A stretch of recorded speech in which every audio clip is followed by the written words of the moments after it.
Donc, je suis Amandine Goubert, je suis responsable de l'innovation au sein de la Cosmetic Valley. Et donc, aujourd'hui, je vais vous parler, déjà repositionner un peu le contexte, réexpliquer un petit peu ce qu'est la Cosmetic Valley, qui a son siège à Chartres, juste à côté d'ici.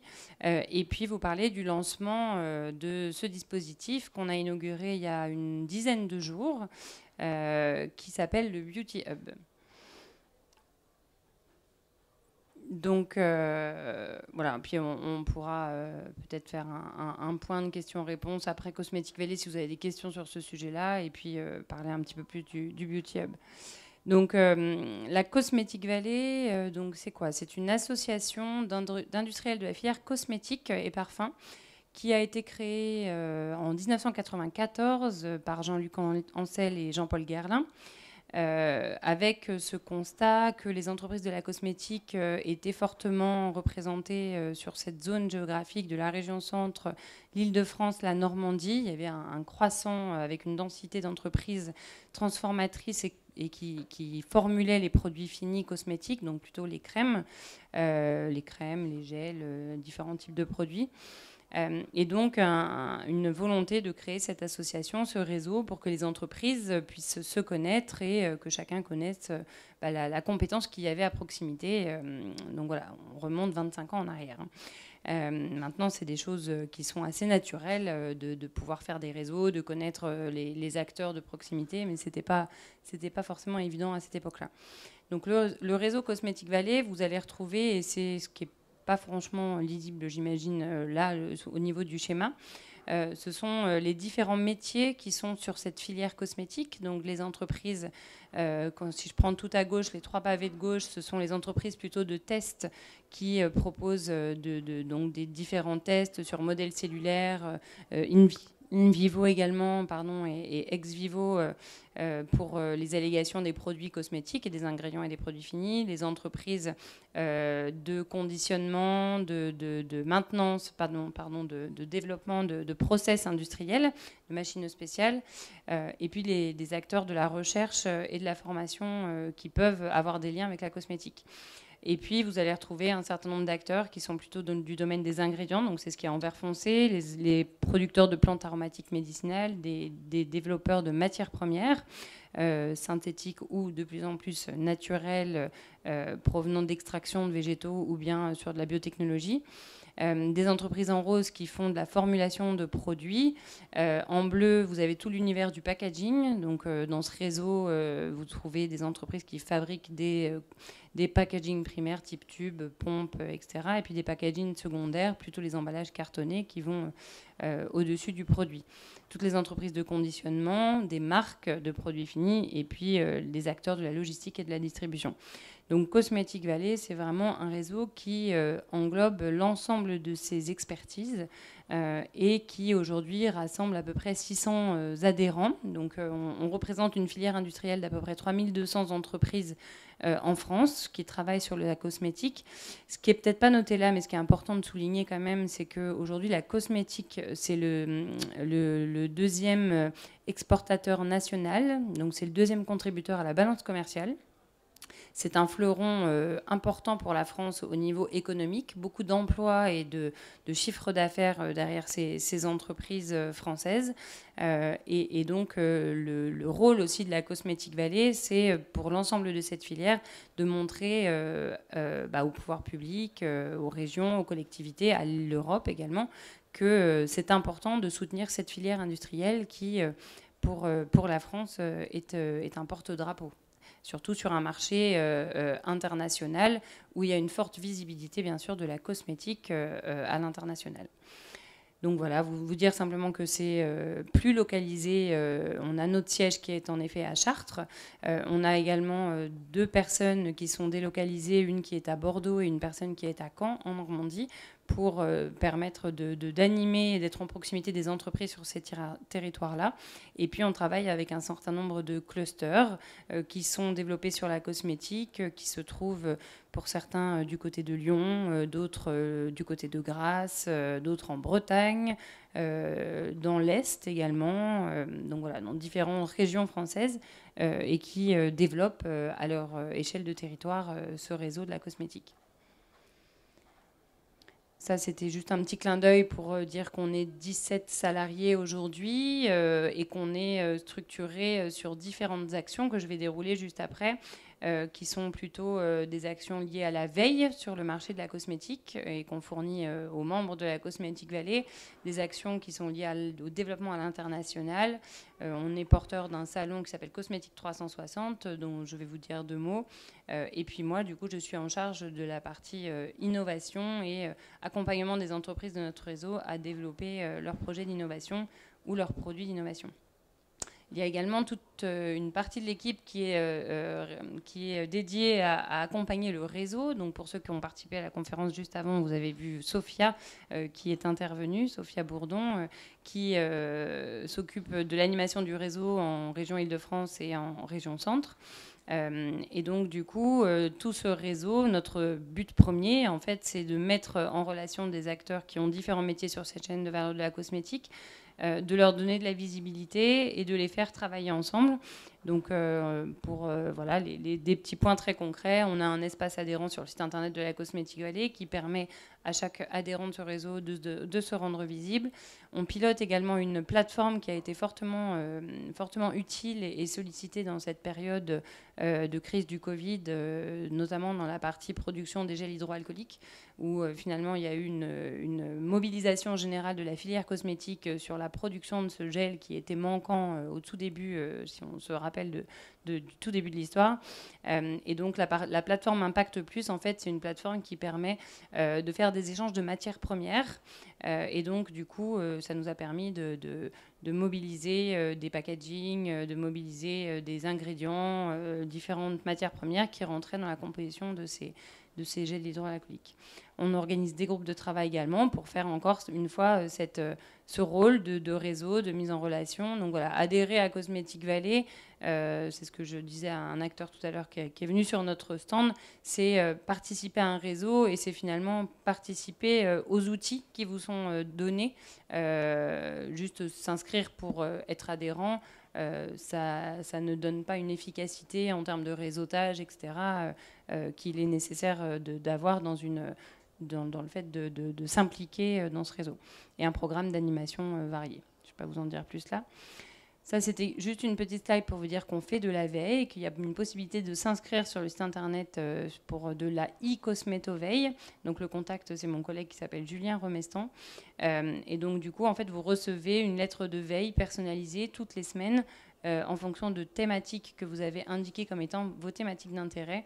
Et donc, c'est des informations qui sont sur des lancements innovants, sur des tendances de consommation, des positionnements de concurrents que vous pouvez du coup identifier, et puis des informations sur le réseau au niveau mondial, donc des informations qui sont piochées sur différentes bases de données internationales et qui sont donc des documents qui sont en anglais ou en français qui vous sont fournis. Voilà, ça c'était juste pour vous dire qu'il existait ça et que c'était une de nos offres. Cosmetic Valley est aussi un éditeur de contenu. Donc en fait, on a un annuaire que vous pourrez trouver sur notre stand et donc du coup que l'on vous donne, qu'on imprime tous les ans et qui permet de référencer tous les membres de la Cosmetic Valley. On a également un magazine qui s'appelle La Pivoine et donc qui paraît 3 fois dans l'année, qui donne du contenu sur les innovations, sur les tendances, sur les territoires, l'implication des territoires, les politiques qui sont mises en place pour accompagner l'innovation et le développement de la filière cosmétique. Et puis, on édite également des livres plutôt scientifiques sur le packaging, sur la formulation, sur les matières premières, l'évaluation des produits cosmétiques. Dans le réseau Cosmetic Valley, il y a les entreprises, mais il y a également des laboratoires de recherche. On est interfacé avec le CNRS, avec plusieurs établissements publics de recherche sur qui font partie de la Cosmetic Valley, qui font partie de ce réseau et donc qui pilotent l'écriture et la constitution de ces livres professionnels, donc qui sont au nombre de 8 et que vous pouvez retrouver sur le Cosmetic Valley Shop. Simplement vous dire qu'il y a une dynamique internationale depuis longtemps chez Cosmetic Valley. Comme je vous le disais, en fait, on parle tout de suite d'un marché à l'international et d'une visibilité de la cosmétique française sur le marché international. On est aujourd'hui dans un environnement avec une concurrence aussi qui est grandissante au niveau européen et au niveau plus international. Donc en fait, la Cosmetic Valley, comme je vous l'ai dit, on a 25 ans d'existence. Du coup, on a été pris en modèle par beaucoup de réseaux qui étaient en train de se constituer dans le monde sur différents pays, en disant en France, il y a un réseau de la cosmétique qui s'est structuré et on voudrait voir quel modèle ils ont pris, comment est-ce qu'ils ont fait pour structurer ce réseau et nous-mêmes structurer notre propre réseau à l'échelle de notre pays. Et donc, au début, on a été consulté de cette manière-là par le Japon, par différents pays asiatiques, par des pays américains, par l'Europe, l'Espagne, etc. Et puis rapidement, en fait, on a décidé de s'associer avec tous ces acteurs parce que ça permettait de faire des portes d'entrée sur les marchés pour nos entreprises. Et puis, ça permettait de mettre en place aussi des collaborations de recherche, des collaborations d'innovation.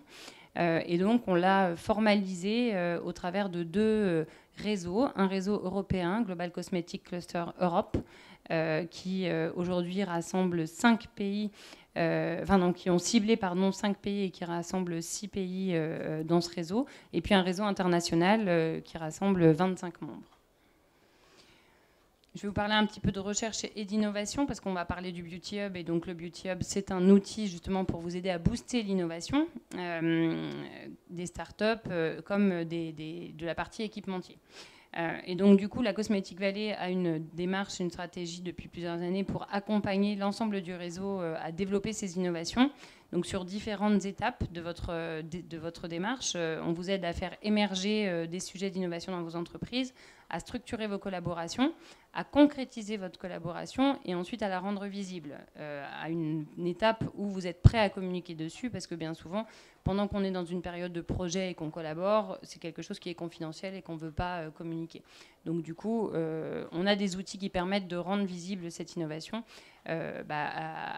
au moment où l'entreprise est prête et souhaite pour ça, c'est-à-dire bien souvent au moment du lancement de son nouveau produit ou de son nouveau service. Et donc, du coup, toute cette démarche-là, vous aidez dans les différentes étapes de votre projet. On le fait sur une échelle nationale. Vous aidez à trouver des partenaires, à structurer votre projet national, mais également, comme je l'ai dit juste avant, à une échelle internationale et européenne. Donc, pour faire émerger vos projets, juste vous donner quelques mots-clés. On organise des événements, des cosmétiques visites, notamment R&D, qui vous permettent de visiter des laboratoires académiques et prendre un petit peu le pouls des développements qui peuvent être utiles pour votre développement industriel. On met en place également un certain nombre de groupes de travail thématiques. Ceux qui sont en cours en ce moment, c'est sur l'emballage et les microplastiques. C'est une grosse question dans le domaine cosmétique et qui nous est remontée par plusieurs entreprises, donc qui mérite le fait de pouvoir s'associer, se coordonner et travailler sur un groupe de travail. Et puis le sujet de l'intelligence artificielle et de la cosmétique et comment tout cette vague qui concerne le sujet de la beauté connectée, de la digitalisation, qui est d'ailleurs, que ce soit un sujet ou en l'englobant un peu plus largement, l'impact environnemental et la partie beauté connectée et connexion du consommateur, ce sont des signaux qui existaient déjà et qui sont largement accélérés par la crise qu'on est en train de traverser. Et puis on organise un certain nombre de congrès, beaucoup d'événements sur les lipides en cosmétique, sur le sensoriel en cosmétique, sur l'olfaction à Versailles, les tests et la mesure, c'est Comet à Cergy. Et tous ces congrès qu'on organise s'appuient sur un comité scientifique préparatoire auquel vous pouvez faire partie quand vous êtes membre du réseau. Il est constitué d'entreprises qui sont expertes du domaine qui est travaillé et puis de chercheurs. On vous aide également à structurer votre projet. Donc, on organise... l'idée, c'est qu'on est contacté par des entreprises ou des chercheurs qui veulent développer un sujet et qui recherchent des partenaires pour le faire. Et en fait, nous, on prend ce rôle d'identifier des partenaires et de mettre en relation les gens sur une notion, non pas de business, mais sur une notion de vous avez un travail de R&D à réaliser ensemble pour demain être en capacité de sortir un nouveau produit, un nouveau service sur le marché. Et donc ces mises en relation, on le fait au travers de journées de rendez-vous B2B qu'on organise, donc plutôt sur des journées collectives où on met, c'est un peu du speed dating du projet d'innovation. Et on le fait tout au long de l'année sous la forme de mise en relation par le biais de fiches On demande aux porteurs du projet de décrire en quelques mots son sujet, ce qu'il peut en dire en tout cas, parce qu'il y a toujours une notion de confidentialité, son identité est ou non publique en fonction de son choix, et de stipuler un petit peu le profil d'expertise qu'il recherche, de manière à ce qu'on puisse jouer ce rôle de mise en relation et d'aider à structurer un projet. On développe aussi au niveau de Cosmetic Valley, et ça fait le lien direct avec le Beauty Hub, on développe des plateformes collaboratives où on va mettre autour de la table plusieurs acteurs. Dans le Beauty Hub, vous le verrez, on a mis ensemble plusieurs grands noms de la cosmétique pour pouvoir accompagner le développement d'un sujet particulier. Et là, dans le cadre du Beauty Hub, il s'agit de l'innovation dans le domaine des procédés et au niveau des startups. On fait de la veille mensuelle sur du financement international et européen qu'on vous envoie, et on accompagne à l'ingénierie des projets et au montage. La concrétisation, je vais aller vite sur ce point-là, donc on continue à suivre les projets et on fait reconnaître cette notion d'innovation dans la filière cosmétique française par la labellisation des projets. On a tout un comité scientifique qui s'appuie sur des compétences et des expertises des laboratoires universitaires, des universités qui sont listées ici. Je pourrais vous donner une liste pour que vous puissiez la voir, un support. Et donc, du coup, en fait, cette notion-là, elle nous permet d'avoir ce rôle de montrer, comme je disais, aux politiques publiques l'importance oui, c'est d'une filière, la cosmétique, dans laquelle il y a de l'innovation, il y a de la collaboration entre le public et le privé, il y a de la collaboration entre les entreprises elles-mêmes pour sortir des nouveaux produits, des nouveaux services. Et finalement, c'est important de pouvoir continuer de porter cette voix et d'expliquer au pouvoir public qu'il ne faut pas lâcher cette filière en termes d'innovation, parce que finalement, c'est ça qui va alimenter la pompe. Et plus il y a des dispositifs qui attendent des projets cosmétiques, plus on peut amener les PME vers ce développement d'innovation. Et voilà, ça alimente la pompe. Donc on a vraiment ce rôle d'aider à concrétiser les projets pour qu'ils puissent être visibles au niveau national et au niveau européen. Et puis après, on a différents outils, donc comme je disais, pour rendre visible votre innovation. Donc vous en retrouverez certains sur notre stand. Il y a la Pivoine, en effet, qui est le magazine dont je parlais tout à l'heure, qui permet de faire des articles et de communiquer sur des innovations qui arrivent aujourd'hui sur le marché et qui sont liées à des collaborations, notamment avec la recherche publique et aussi entre les entreprises. Lipide et cosmétique, c'est un congrès qu'on organise. La dernière édition, c'était en janvier, là, à Bordeaux. On publie tous les ans un carnet d'innovation. En fait, c'est 10 exemples de projets collaboratifs qui ont été accompagnés par Cosmetic Valley et qui ont concerné la collaboration entre plusieurs entreprises de la cosmétique. Et puis, on organise un concours qui s'appelle Cosmetic Victories, qui prime l'excellence de l'innovation dans le domaine de la cosmétique. Donc là, on n'est pas sur le calendrier de ce concours, on vient juste de faire le jury. Simplement 2 mots pour vous dire qu'on organise aussi un salon de l'innovation qui s'appelle Cosmétique 360, qui a lieu tous les ans normalement en physique au Carrousel du Louvre à Paris au mois d'octobre. Cette année, on a assez rapidement, dès le début du mois d'avril, travaillé sur une transformation digitale de ce salon physique, avec le choix de le laisser et pas de le repousser, comme ont fait plusieurs acteurs aussi. Parce que c'est un rendez-vous international sur l'innovation en cosmétique. Et finalement, c'est international. Il y a plus de 50% de visiteurs étrangers qui viennent en France parce que c'est là qu'on parle de l'innovation en cosmétique. Donc ça fait partie de cette image d'excellence de l'innovation et de la recherche en cosmétique française qui est importante. Et donc, du coup, on a voulu garder cette aura internationale et donc on l'organise sur une plateforme digitale les 12 et 13 octobre.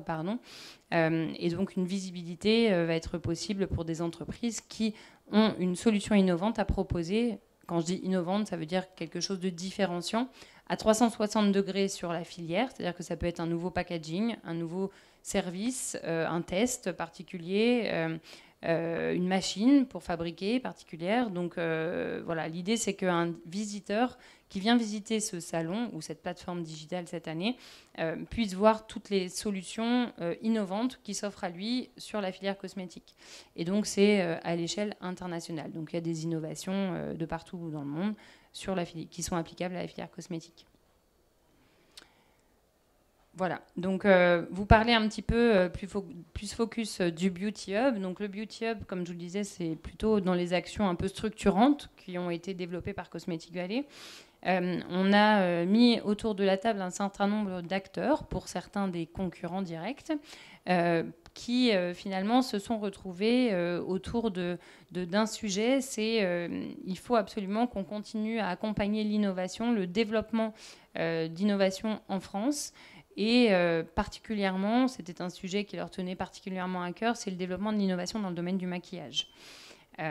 Parce que le constat qu'ils ont tous fait et qu'on peut faire de manière globale sur la filière, c'est que les marques, beaucoup de marques sont en France et commercialisent des produits finis de maquillage.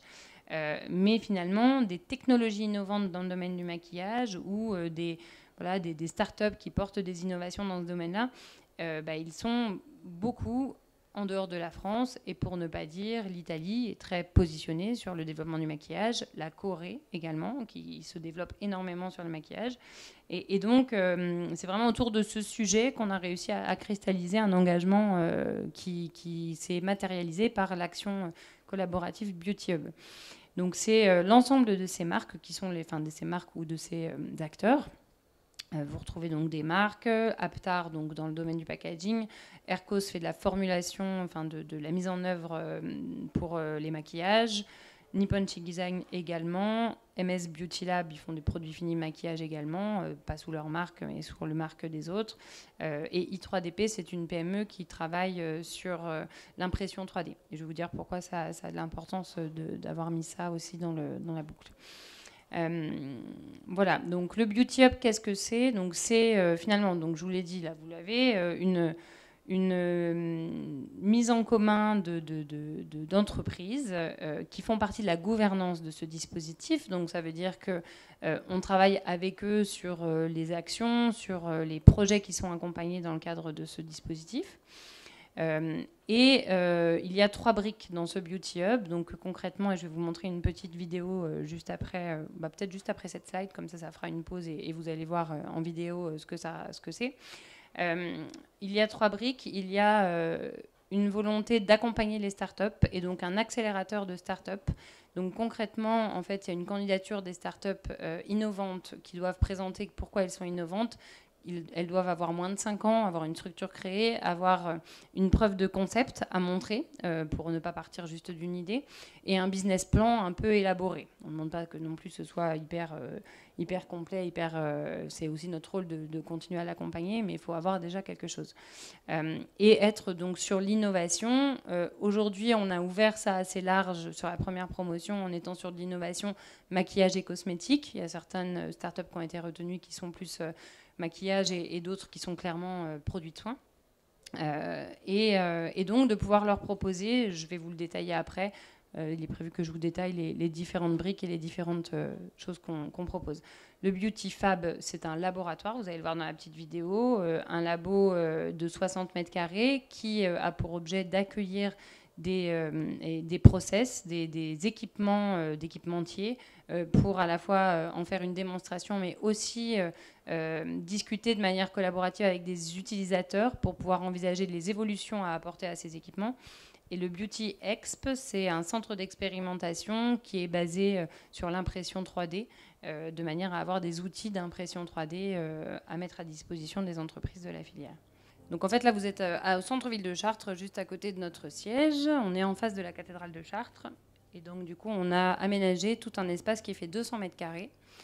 Donc avec une première partie vraiment bureau pour pouvoir... là c'est pour vous montrer que c'est sympa, c'est détente, tout ça. On est vraiment dans l'univers de l'accompagnement de la start-up. Donc voilà, un cadre convivial, un accompagnement sectoriel via l'accélérateur de la filière. Donc en fait, on crée des partenariats avec les incubateurs parce que nous, on accompagne les startups pour leur apporter des expertises métiers. Donc il y a des petites salles de réunion, etc. sur l'aspect accompagnement des startups. Et je vais vous expliquer le fond de l'accompagnement, comment ça se passe. Donc là, c'est le Beauty Fab. Donc on va au bout de ce bâtiment. Il y a un laboratoire, comme vous allez voir, de 60 mètres carrés. Voilà, dont l'objet est d'accueillir des process pour en faire la démonstration aux entreprises de la cosmétique ou pour travailler sur le développement. Donc l'objet de ce laboratoire, c'est pas de faire de la formulation de produits, hein, qu'on soit bien clair, c'est vraiment de tester des nouveaux équipements. Donc pareil, je vais vous le détailler pour vous expliquer de quoi on parle. Et puis du coup, le prototypage rapide, donc c'est vraiment l'impression 3D pour l'instant. Et donc, du coup, on a créé un partenariat avec l'entreprise i3DP dont je vous parlais pour pouvoir avoir à disposition sur place une machine de fabrication additive qui pourra être utile pour les startups, pour aussi les entreprises de la filière qui veulent tester en impression 3D certains produits, et puis pour interagir avec le laboratoire et les procédés qui seront testés, parce qu'il y a un volet pas uniquement showroom, mais aussi un volet innovation dans le domaine du process. Vous êtes les bienvenus sur ce lieu pour le visiter en vrai. Et après, je ne sais pas quel est votre profil à tous, donc du coup, voilà, je fais vite et puis on reviendra au moment des questions si vous avez des questions sur le sujet. Donc du coup, la partie accompagnement des startups. En fait, concrètement, donc il y a une notion de candidature de ces startups. Je vous ai donné les critères. Pour la première promotion qui a commencé là en début le 2 septembre, on a 5 startups volontairement. On a voulu commencer tranquillement. 5 startups sur 50 dossiers à peu près qui ont été déposés. La sélection, elle a été faite par les entreprises et par Cosmetic Valley, qui avait une voix pour voilà, choisir également. Mais ça a été du coup une décision à l'unanimité par rapport au sujet des startups, par rapport à ce qu'elles voulaient développer. Donc, c'est un accompagnement d'accélération qui dure 6 mois. Où on propose le premier mois des ateliers thématiques sur la distribution des produits cosmétiques, sur la formulation un peu plus technique, sur différents sujets. Il y a 6 ateliers thématiques pour le premier mois. Et puis, il y a un accompagnement individuel pendant les 6 mois où on a une personne à la Cosmetic Valley qui va accompagner et identifier, en faisant des diagnostics à différentes étapes de ces 6 mois, quels sont les besoins en expertise de la start-up? Est-ce qu'elle a besoin d'un expert en réglementation? Est-ce qu'elle a besoin d'un expert sur la distribution? Sur une question liée à la formulation particulière? Sur un procédé particulier? Et donc, les fondateurs, que vous avez vus tout à l'heure, se sont engagés sur du temps à disposition, sur des moyens financiers également pour nous aider à financer ce dispositif Beauty Hub, pour pouvoir, dans leurs équipes, mobiliser des experts. Et donc, du coup, l'idée, c'est que pour une start-up qui veut se développer, un expert de la réglementation cosmétique de chez Yves Rocher, je dis n'importe quoi, puisse venir l'accompagner, répondre à ces questions. Et donc, on est comme ça un accélérateur filière qui associe même des concurrents, et pas l'accélérateur de L'Oréal ou l'accélérateur de LVMH, mais qu'on ait vraiment un accompagnement collectif. C'était un tour de force de acter, et ça a été signé par l'ensemble des acteurs qui sont là, que l'accompagnement de 6 mois de la start-up, il n'y a pas de prise de position par rapport à l'accompagnement de la start-up, il n'y a pas de prise de capital, il n'y a pas ce genre de choses. On est vraiment sur un accompagnement de filière. Et il débouche sur une présentation du projet de la start-up devant des investisseurs. Donc on est en train, comme on est à la première promotion, on est en train de finaliser la constitution de ce comité d'investissement où il y aura les noms de la cosmétique que vous avez vus, il y aura des business angels, il y aura différentes banques. L'idée, c'est d'apporter la caution aussi c'est une start-up qui a été sélectionnée par ses membres de la cosmétique, qui a été accompagnée par ses membres de la cosmétique. Donc voilà, ça donne une caution aussi pour lever après des fonds, investir. Donc ça, c'est l'accélérateur dédié aux startups. Dans ce lieu, on a aussi cet espace laboratoire, comme je vous le disais, qui est destiné à accueillir plutôt des équipementiers qui vont être intéressés par 2 volets. Par un volet showroom, j'ai eu plusieurs contacts aujourd'hui sur ce volet-là. J'ai besoin de faire une démonstration. Mes clients, ils ont besoin de voir comment ça marche. Et moi, je n'ai pas en interne dans mon entreprise la possibilité de faire cette démonstration. Nous, le Beauty Hub, donc c'est toujours une gouvernance qui sélectionne un certain nombre de choses. Et donc, du coup, l'idée, c'est de leur dire, bah voilà, il y a tels équipementiers qui veulent présenter ce procédé et qui veulent mettre la lumière particulièrement sur ce procédé, sur l'espace showroom toujours. Du coup, ils vont pouvoir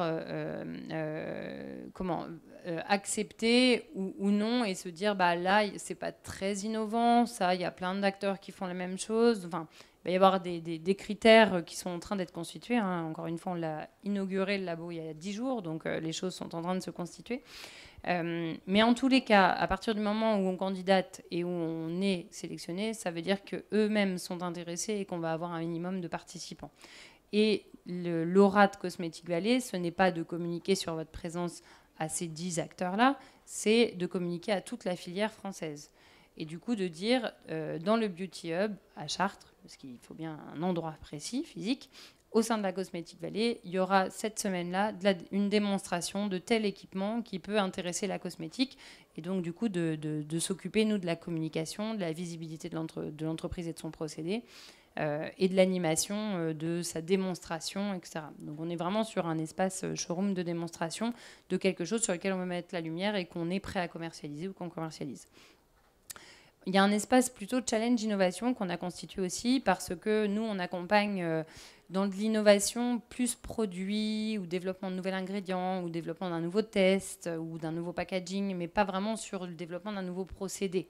Ce n'est pas forcément des choses sur lesquelles on a énormément d'expérience. Par contre, ce qu'on a identifié, c'est que développer un nouveau produit, eh ben, ça a forcément une incidence sur le process.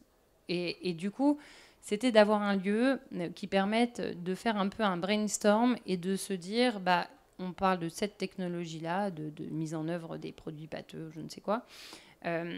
Nous, dans la cosmétique, on est en train de travailler sur le développement de ce type de produits qui vont avoir une incidence sur le process qui va devoir être mis en œuvre pour pouvoir développer ce produit au final.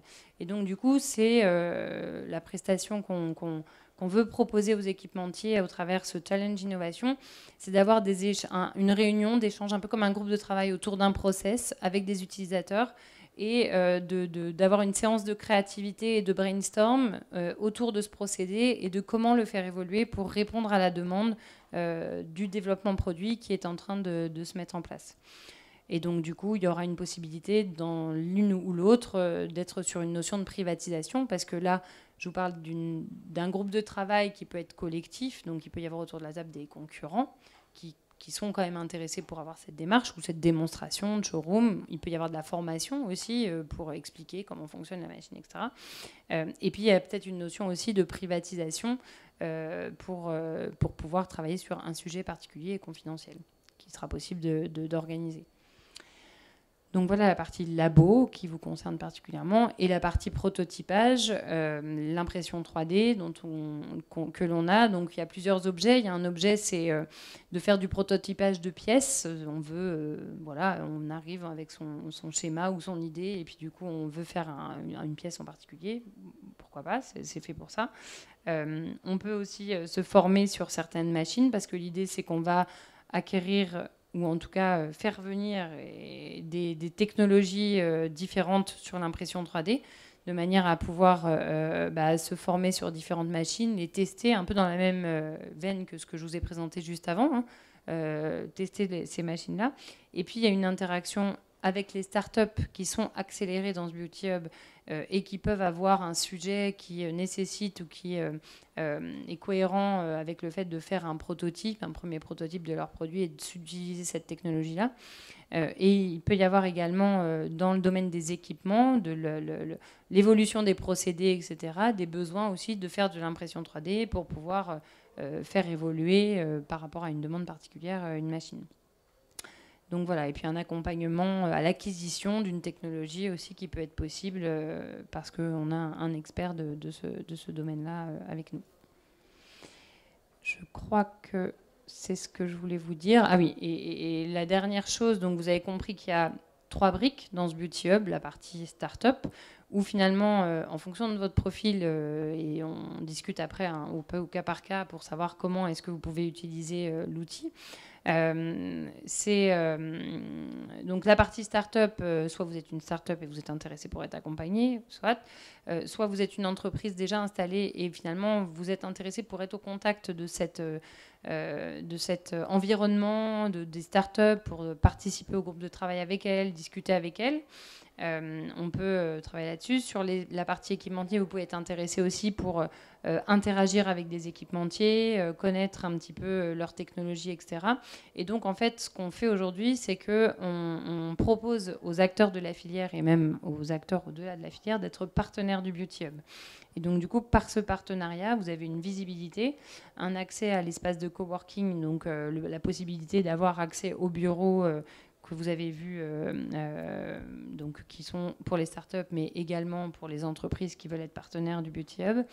Un accès aux espaces de démonstration du Beauty Fab, de la partie laboratoire et de la partie expérimentation, des possibilités de dispenser des services ou des outils aux bénéficiaires, donc les startups, les équipementiers, la filière, pour pouvoir, ça vous donne une visibilité et vous pouvez faire du business avec elles. Vous êtes invité à différents événements, vous êtes visible sur la page internet du Beauty Hub en tant que partenaire de cette structure, et la possibilité de présenter vos services et via les événements digitaux qu'on organise en ce moment ou physiques qu'on organise au sein de cette structure. Voilà, je voulais juste finir mon propos simplement parce que ce serait une faute de ma part de ne pas vous le dire. On a un gros dossier sur lequel on est en train de travailler depuis le mois de mars, clairement. C'est ça qui a motivé le fait qu'on travaille là-dessus. On est en train de travailler sur les états généraux de la filière cosmétique. C'est tout un processus en fait qui a commencé quand la crise est arrivée, au mois de mars, quand les usines certaines se sont arrêtées, les acteurs ne pouvaient plus vendre de produits cosmétiques parce qu'ils les vendaient dans les aéroports ou dans des Nocibé, des Sephora, des points de vente qui étaient arrêtés.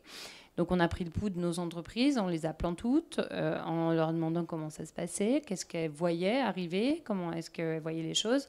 Et puis, toutes nous ont fait remonter le besoin, là, on est dans un virage qui est inscrit dans du long terme. C'est pas parce qu'il y a une crise qui, on l'espère, aura une fin du point de vue sanitaire que économiquement, on n'est pas dans un virage.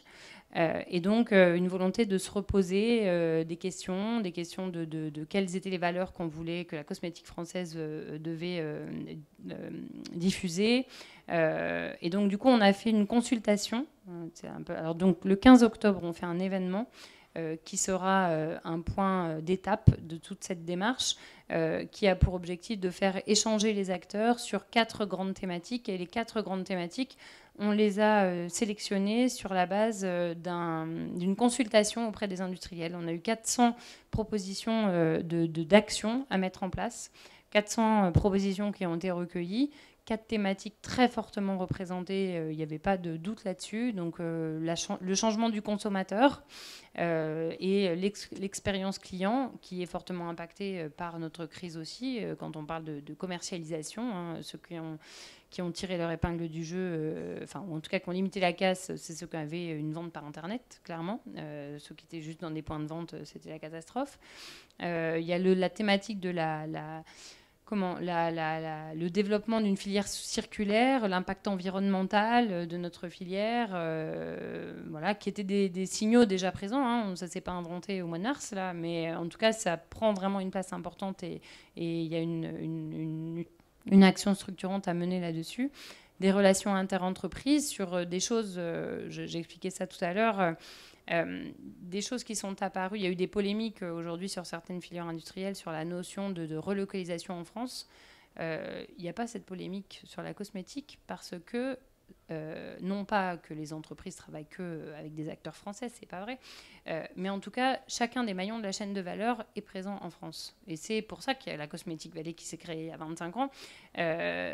C'est parce qu'il y a vraiment une filière qui est présente à 100% sur la France. Et donc, du coup, la notion de discuter en fait de cette relation interfilière, d'une relation de confiance qui doit se jouer aussi entre des acteurs des produits finis, des fournisseurs d'ingrédients, des fournisseurs de process, etc. Et donc il y a un sujet qui sera abordé sur ce thème-là.